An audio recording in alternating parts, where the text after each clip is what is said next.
नैबे उदालगुरिनि सिङाव थानाय जोंहा सासे साहित्य एकाडेमि बान्था मोनगिरि नवीन मल्ल बर' बिथांजों जोङो जोंनि चेनेलाव मोगा-मोगि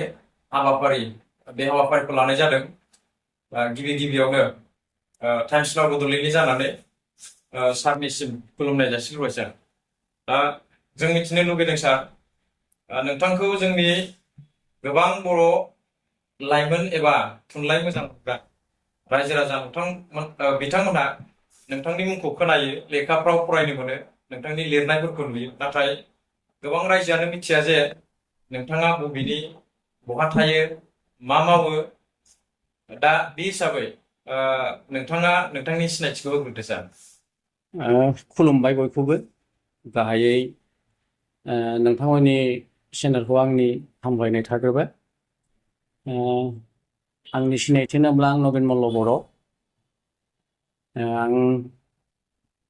आथिखालाव उदालगुरियावनो थायो आरो उदालगुरियाव आङो थांनाय 1979निफ्राय 2019 सिम आङो फोरोंगिरि खामानि मावदों आरो फोरोंगिरि खामानि मावनायाव उनथिंजाय आङो भाइस प्रिन्सिपाल बिबानाव उदालगुरि हायार सेकेन्डारिनिफ्राय आं जिरायनो लादों।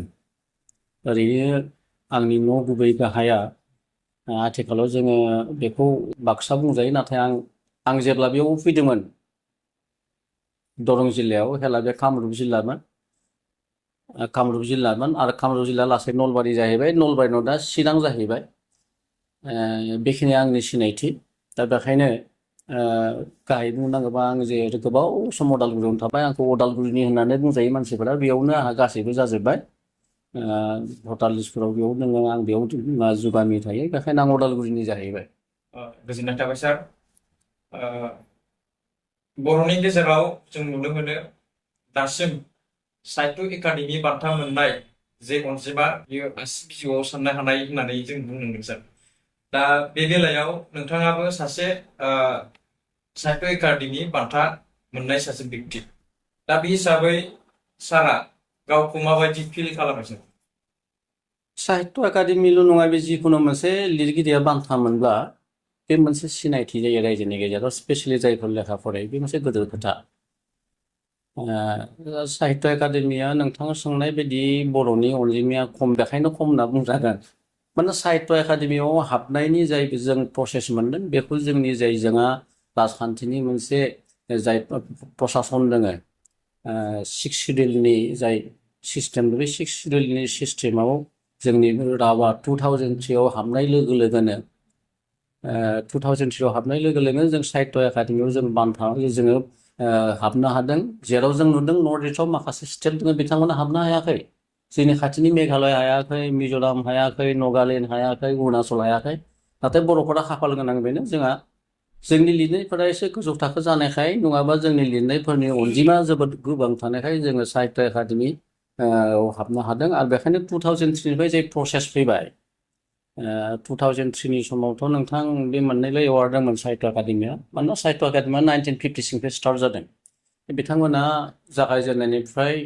मेनथ' बुङा, साहित्य एकाडेमि पुरस्कार दङमोन, साहित्य एकाडेमि पुरस्कार, आरो बेनिफ्राय अनुबाद, बे मोननैल' दङमोन। दा बे मोननैखौ जों 2003निफ्राय मोननो हादों। नाथाय 2010 जानाय लोगो लोगोनो साहित्य एकाडेमिया आरोबाव मोननै बान्था बारायदों। बे जाबाय बाल साहित्य पुरस्कार, आरो गुबुन मोनसेया जाबाय युवा पुरस्कार, युथ पुरस्कार। दा आंहा मा जाहैबाय, एकदम फार्स्ट टाइम 2010आव जेब्लानाखि साहित्य एकाडेमिया बाल साहित्य पुरस्कार होबाय, आं बेखौ गिबि मोनजेनदों। बेखायनो आं गावखौनो खाफाल गोनां होनानै नोंथांमोननि चेनेलजों फोसावनानै गोजोननाय मोनदों। गोजोन्थों सार। लिरगिरिफोरा थारमाने नोंथांमोना फंसे बाथ्राखौ बुङो जे थुनलाइ सोरजिनायाव माने थुनलाइखौ बान्था मोननो थाखाय सोरजिनाङा होननानै, थुनलाइखौ माने फेहेरनो थाखायसो माने सोरजिनांगौ, देट मिन्स लिरनांगौ। बे बाथ्राया बेसे सैथो? थुनलाइया मोनसे साधना। जेरै आबादारिया आबाद मावनो मोनसे सिमां थायो, आंनि आबादा बोरै मोजां जागोन। फालांगि सासेया आङो बोरैबायदि कास्टमारजों गोजोन रायलायनानै आंनि मुवाफोरखौ फाननो हागोन। बिनिख्रुइ गोथौसिन थुनलाइनि थुनलाइया मोनसे साधना। बे साधनायाव आं सानो रावबो लिरगिरिया आं बेखौ लिरब्ला बान्था मोनगोन बान्था मोनना आङो गोजोनगोन बे सानस्रिया थाया जाय नंगुबै लिरगिरि खन्थाइगिरियानो जा रायथाइगिरियानो जा नङाबा बे रोखोमनि बिथांमोना सानसेबो साना जे आं बान्था मोननो थाखाय लिरदों बिदि नङा गोजोनथोंसै सारा जे बर'नि सासे गागि लिरगिरि आथिखालाव गोबां गोदान गोदान लिरगिरिफोर जोङो ओंखारनाय जों नुनो मोननाय जायो दा बिथांमोन लिरनायजों आरो नोंथांमोननि लिरनायजों खोब डिफारेन्स दङ दा नोंथांमोननि बायदि लिरनाय जाहोनांगौनि थाखाय जे गोदान गोदान फैबाय थानाय लिरगिरि बिथांमोनखौ मा मेसेज होनो सानो नोंथाङा मा खावलायनो सानो मोनसे खोथाथ' नोंथाङा बुंनाय बायदि आं गागि लिरगिरि होनना बुंना लानो हाया खालि आं मोनसेल' खोथा बुंनो हायो जोंनि माखासे लिरगिरि दोङो बिथांमोना लिरनायनि आयदाफोरा लिमिटेसन दङ जेनेबा सोरबा खन्थाइ लिरबा खन्थाइ लिरदों सोरबा सल' लिरबा सल' लिरदों सल' लिरनायफ्रा सल'माबो लिरो नाथाय सब सम्भब आं ओरैबायदि आं थुनलाइयाव आगान होनायनिफ्रायनो आङो सुंद' सल'निफ्राय आगान होदों 1975आव जालायसे होनाय बागानपारायाव गांसे एडिटिंखौ आंनो खालामदोंमोन आरो बेयावनो माइनाव सि होनानै आं थुनलाइनि फोथाराव हाबजेनदों 1975आव आरो हेलाना फंसे खोथा दिनैबो बुंदों दाख्लैसो अरखि आलारि बिस्वजित कसारिनि जोनोम सानावबो आं बुंदों जे 1975आव जालायसे जाय आं एडिट खालामदोंमोन अब्लालागै जोंहा मोनसे मोजां सोदोबखौ जों बर' सोदोब होनो हायाखैमोन बेनो जाबाय बिहोमा जों मा खालामोमोन अबदान होनानै कन्ट्रिबिउसन होनोमोन अबदान होना कन्ट्रिबिउसन दा हेला मा जाबाय आं बे एडिटिं खालामनाय समाव जोंहा बै समयनि रामदास बसुमतारीनि थुनलाइनि बेलायाव बर' समाजाव बिथांनि अबदान कन्ट्रिबिउसना मा मोनसे ओरैबायदि लिरनाय आंहा कलमा थाबथाबाय बे अबदान सोदोबखौथ' बे बर' सोदोब जानो हालिया मा बेखायनो आङो आदा बिष्णुजित कसारिखौ सोंबाय आदा बेखौ मा खालामनो बिथाङा मोजाङै बुंबाय बेखौ अबदानखौ होनाय बि होनाय लोगो नाउन जाबाय मा होदो बिहोमा जाबाय कन्ट्रिबिउसन आरो बेखायनो दिनैबो बुङो जे जालायस्रिनि सिगां अबदान सोदोबखौ अबदान लिरोमोन बिहोमा जों लिरो दिनै बे इस्टाब्लिश वार्ड दा बेखायनो बै दिननिफ्रायनो उननि फारिफ्राव आङो सल'माबो लिरदों सल'बो लिरदों सुंद' सल'बो लिरदों फावथाइ लिरदों फिल्मनि स्क्रिप्टबो लिरदों रायथाइबो लिरदों मेथाइबो लिरदों अल इन्डिया रेडिअनि आं मेथाइगिरिबो दा बेखायनो जानो हागौ नोंथाङा आंखौ गागि लिरगिरि होनना बुंदों नाथाय आं थुनलाइनि फोथाराव जेथिंबो आगान होनायखाय हयथ' बिदि बुंदों खिन्थु आं मोनदांदों मा थुनलाइनि फोथाराव गासैबो बिथिङाव आं आगान होनायखाय आंनि सोरजिफोरा खोब मजबुत जादों होनना आं साना आं गागि लिरगिरि होननानै गावखौनो आं गनायनानै लानो हाया थेंक इउ सार आथिखालाव बर'नि गेजेरावबो गोबां मोजां मोजां बेबायदि खन्थाइ रायथाइ सुंद' सल' सल'मा थुनफावथाइ बेबायदि लिरग्रा गोदान जोलैफोर लिरगिरिफोर दङ नाथाय बिथांमोननि जे लिरनाय बे लिरनायफोरा माने मेगाजिनावनो माने जोबनायनि जे राहाफारि बेखौ जों नुनो मोननाय जायो बिथांमोना बिजाब महरै बिदि साफायनानै दिहुननो हानाय जाया दा हयथ' बिथांमोननि लिरनायखौ जुदि बिजाब महरै जुदि साफायनानै दिहुननो हानायमोनब्ला हयथ' सारमोन बायदि बान्था मोनगिरि हिसाबै बिथांमोनाबो मोननो हागौमोन खोमा जों बिदि साननो हायो दा बे बेलायाव बिथांमोनखौ मा खावलायनो सानो नोंथांनि सोंनाया मोनसे मोजां आयदानि सायाव सोंदों जों बिदि नुयो माखासे लिरगिरि माने बे माबाफोराव मा होनो जोंहा लाइसिफोराव मेगाजिनफोराव सबिनिफोराव लिरो दा बिजाब महराव खम बिथांमोनखौ नुवा दा बेयाव मा जाहैयो जों ओरैनो जोंनि मानसिफोरा जायफोरा लिरगिरि स्पेसियेलि आंथ' दिनैबो नुवाखै जोंनि बर'नि लिरगिरिफोरा खोब थाखा गोनां नुवाखै सासे सानै आं दिनै मुं फलिया नाथाय बिथाङा बुंदों आरो आं मथा मथि आं सोलियो आंहा बिदि प्रब्लेम गैया ना खिन्थु माखासेया दा आंनो जाय माखासेखौ लिरदों उनाव उननि फारिफोरखौ जाय लिरदों आं गावनि फैसाजों आंनि साख्रि मावनाय फैसाजों दाथ' सरकारा मोनसे पेन्सन होयो मान्थलि 8,000 साहित्य पेन्सन बेलेग खोथा नाथाय आंनि बै साख्रि जोबनाय लोगो लोगोनो आं भाइस प्रिन्सिपालनि जाय फैसा मोननाय एसे बे फैसाफोरजोंनो आङो सब सम्भब गांब्रै गांबानि बारा जाबाय खोमा गांब्रै गांबानि बारा औ बेखौ आं गावनो साफायदों दा बिथांमोनाबो बै जाय लिरगिरि मोजां लिरगिरिफोरा बिनि आंखालाव बेखौ साफायनो हाया 1 नम्बर 2 नम्बर मा जादों बर'नि जायफोर लिरनायखौ साफायो जायफोर पाब्लिसार मुंफोरखौ मख'जालिया नाथाय बर' नङै पाब्लिसार बिथांमोना मा खालामो मोनसे मेनुस्क्रिप्टखौ लांनानै साफायनानै 100 कपि हरो दा बेयावनो जोबनानै थाङो आरो 100 कपि जोबनाय उनाव बिथांमोना मा खालामो बाखि 900 कपि थाहैबाय बे 900 कपिखौ आरोबाव बिथांमोना दिहुन फानो फैसा गरसे हरा दा सिस्टेमा ओरैबायदिमोन जोंनि बेलायावबो जुदि 100 थाखा खालामदों आं सल'मानि बिजाबखौ बिथाङा आंनो बेसे हरगोन 10,000 हरगोन नङाबा 100 कपि हरगोन 100 कपिखौ आं लाबोनानै लोगोसे रानना होगोन दा बे थासारियाव जोंनि मोजां लिरगिरि माखासेया बे लेखाखौ साफायनो हायाखै साफायब्ला मोजां लिरगिरि जागौमोन दा बेखायनो आंनि मोनसे थुलुंगा जोंहा मोननैसो बेबायदि दङ बेबायदि ओंखारबोनाय बुथुम साफायग्रा बे आं मिथिनायावथ' बर'आवबो थानो हागोन चिराङावबो थानो हानाय दा बिथांमोना एसे बिथांमोनजों जगाजग खालामनानै लिरनायफोरखौ जुदि होयोब्ला बिथांमोना साफायगोन आरो साफायब्ला बिथांमोननि नामा फैगोन आरो खोथाया बे लिरगिरि बिथांमोनखौ आं बुंनो लुबैदों नोंथाङा लिरगिरि मोजां लिरगिरि नोंथांनि लिरगिरि लिरनायफोरा लाइसियावल' दङ सबिनेरावल' दङ बिजाब महर मोनाखै बिजाब महर मोनाखैबा नोंथाङा बे मोनसे इस्टाब्लिश राइटार जानाय माने बेफोर माखासे माबा नङा बेखायनो बे बिजाब महरै जिखुनु प्रकारै दिहुननांगोन आरो बेखायनो बे खोथाखौ नोजोर होना जोङो गावनि साख्रिनि फैसा माबा मोनसे मोननाय फैसा जों साफायगोन होनहालागै बेबायदि खालामनाया मोजां दा बिथांमोना बे मोननै प्रसेस लागोन गावबो माबा नाजाबाय आरो गाव नाजानानै बेखौ साफायनो हायाब्ला जोंहा मोननैसो मोजां गौथुम अफारदों लेखा साफायग्रा बिथांमोननि खाथियाव थांनानै बुंहैयोब्ला निस्सय साफायगोन साबायखर मोनसे खोथा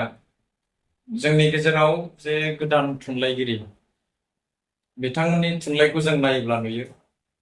बिथांमोननि लिरनायफोरा माने गुबुन रायथाइ बिदिनो सुंद' सल' बा थुनफावथाइ बिनिख्रुइ माने खन्थाइखौनो जों बांसिन नुनो मोनो आरो खन्थाइ बांसिन गोदान लिरगिरिफोरा दा मानि थाखाय खन्थाइखौल' लिरो आरो मानि थाखाय जे रायथाइ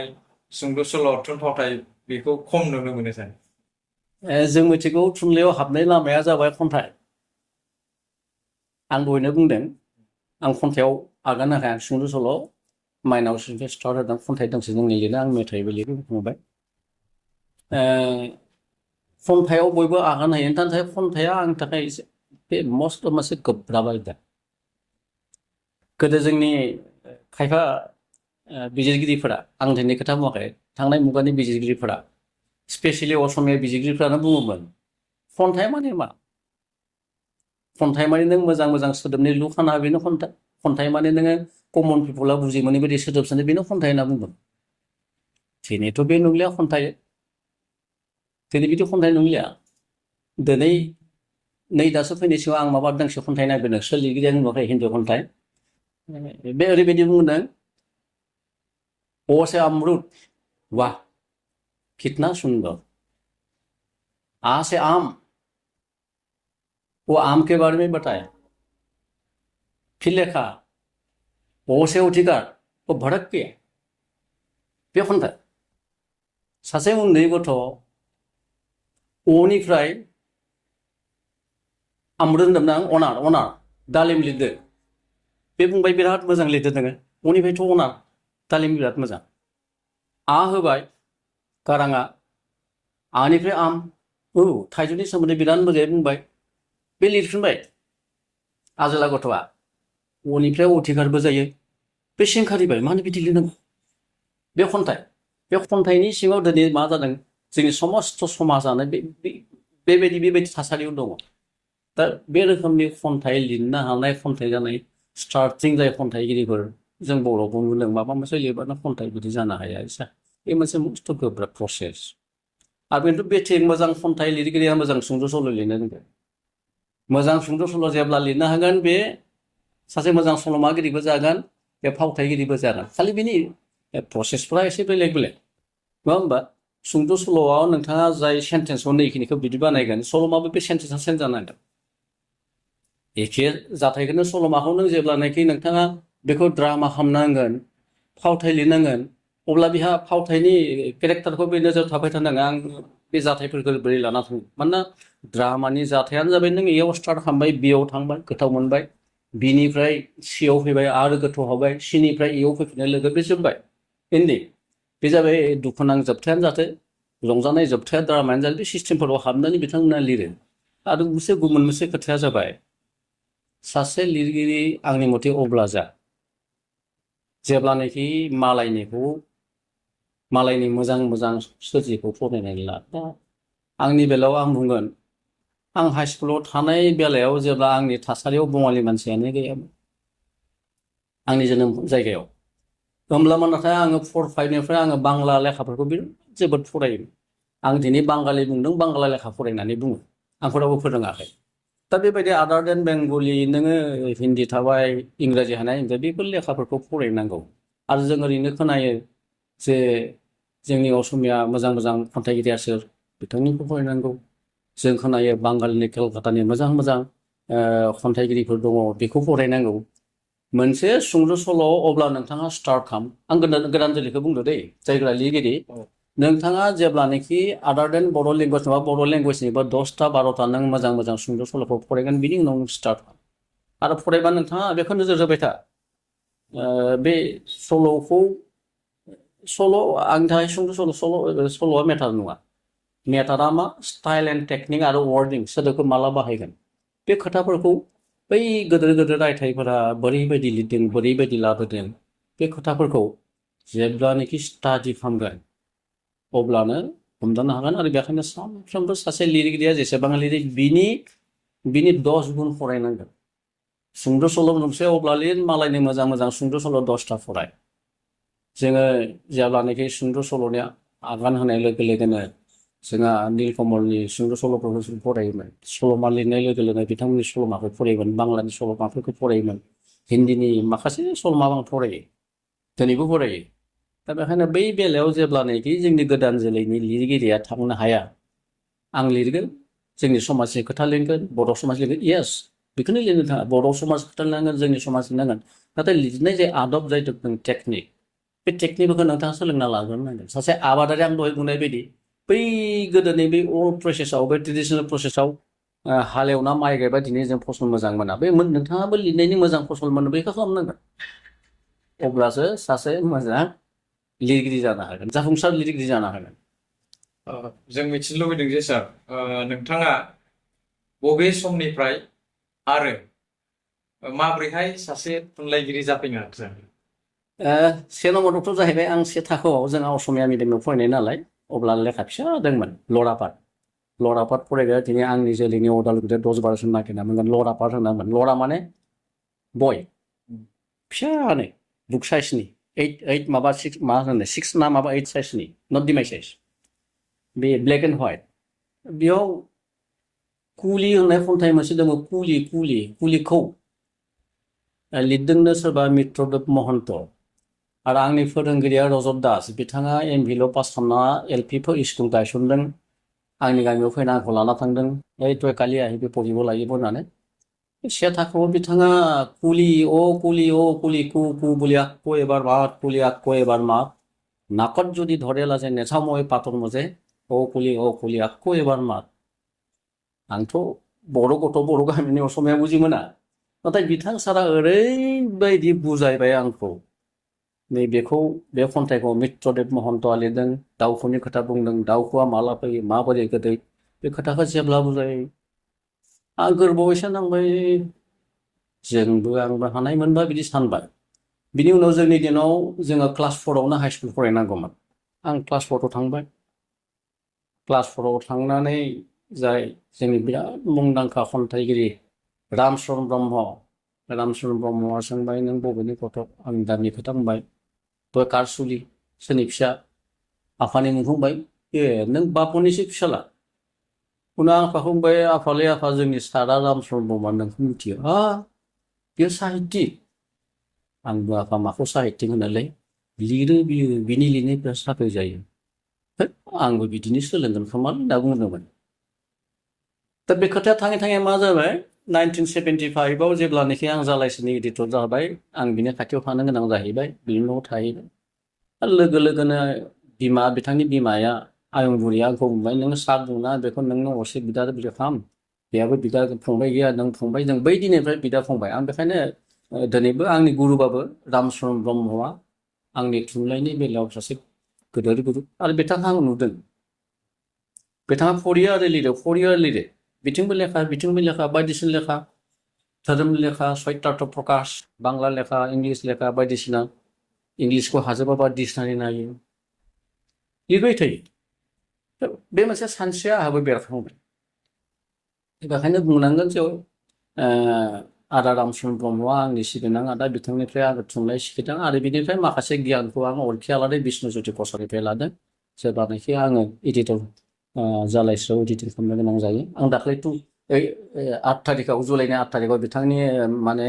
20 बोसोर थैनाय सम फालिनाय बे खोथाखौनो बुंदों बे थुनलाइखौ आङो बिथांमोननि साननायखौ सोलोंदों आंनि रावबो खान्दानिया थुनलाइगिरि नङा बिथांनिफ्राय सोलोंदों बेबायदि मोनसे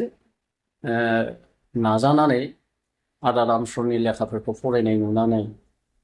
आरो गावबो होयोमोन नै बेखौ फरायहोना नै बे लेखाखौ फरायहोना सानसेखालि ओरैबायदि जाहैबाय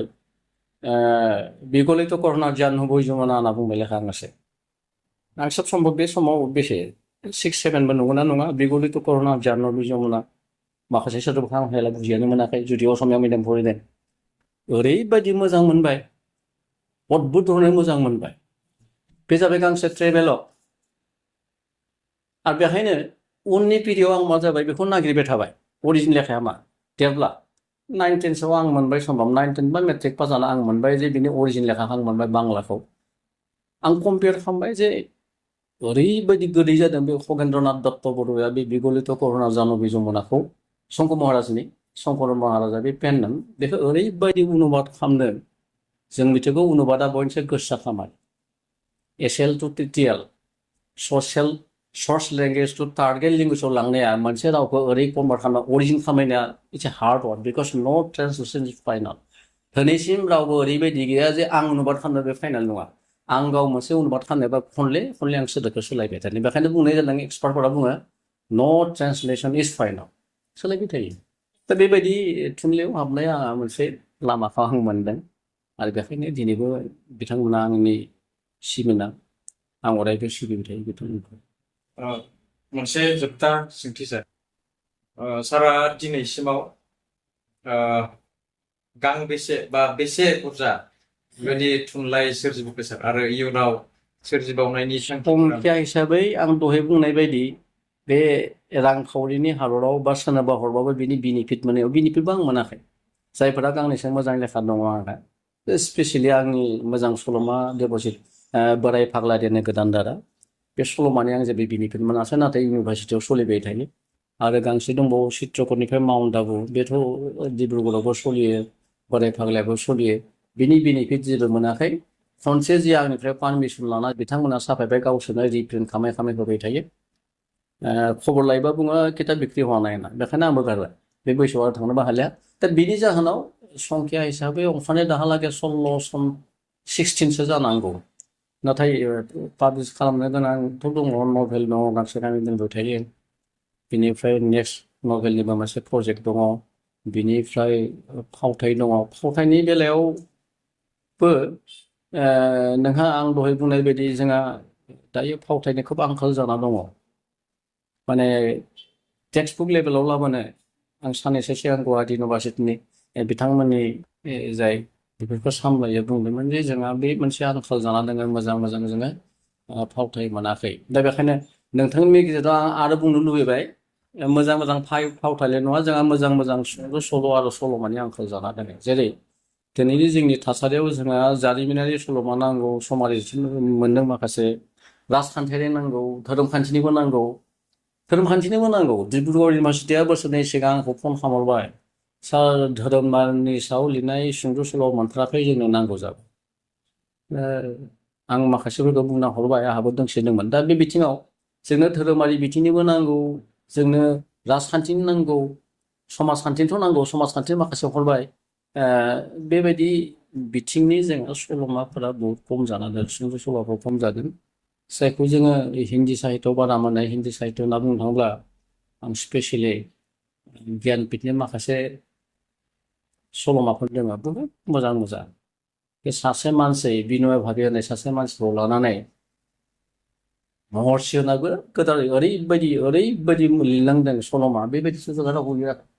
दिनै जों बिहुराम बर' बायदिखौ लानानै सल'मा लिरनो हानो हागौमोन दिनै जोङो रामदास बसुमतारीखौ लानानै लिरनो हागोन दिनै जों बिनि सल'माखौ लानानै सल'मा लिरनो हागोन सोर लिरदों